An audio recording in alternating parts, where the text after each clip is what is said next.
Welcome to our channel vastu tips Telugu.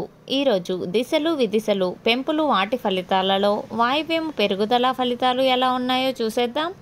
వాయువ్యము ఎట్లు పెరిగినను తగవలు, మానసిక ప్రశాంతత ఉండదు. వాయువ్యము పెరుగుదల 3 విధాలుగా ఉంటుంది. 1 కోణముగా పెరుగుట, 2 మూల మట్టమునకు పెరుగుట, 3 విదిక్కుగా పెరుగుట. చిత్రములో చూడగలరు. పశ్చిమ వాయువ్యము కోణముగా పెరిగిన తప్పటడుగుల రాజకీయము, నిలకడలేని పనులు, బంధువర్గ సఖ్యత లోపించి సుఖహీనులుగా ఉందురు. పశ్చిమ వాయువ్యము మూల మట్టమునకు పెరిగిన వజ్యములు, సమాజములో రాణించకపోవుట, పిల్లల వివాహ విషయంలో దురదృష్టవంతులగుదురు.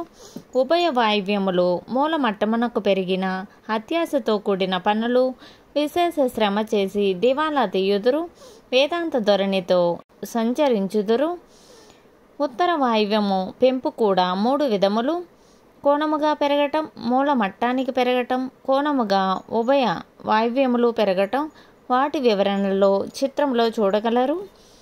ఉత్తర వాయువ్యము కోణముగా పెరిగిన వంశాభివృద్ధి లేకుండటం, దరిద్రములు, స్త్రీలకు సుఖహీనత, తగవులు, మానసిక ప్రశాంతత లోపించును.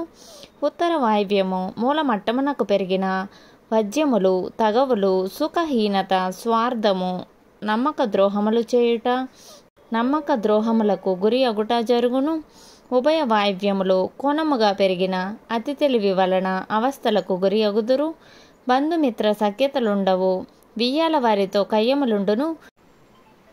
వాయువ్యము ఉత్తరముగా పెరిగిన పశ్చిమముగా పెరిగిన ఎలాంటి దుష్పరిణామాలు చేకూరుతాయో ఈ వీడియోలో మీకు అర్థమైందనుకుంటున్నాను. మరిన్ని వీడియోస్ కోసం ఇప్పుడే మన ఛానల్ని సబ్స్క్రైబ్ చేయండి.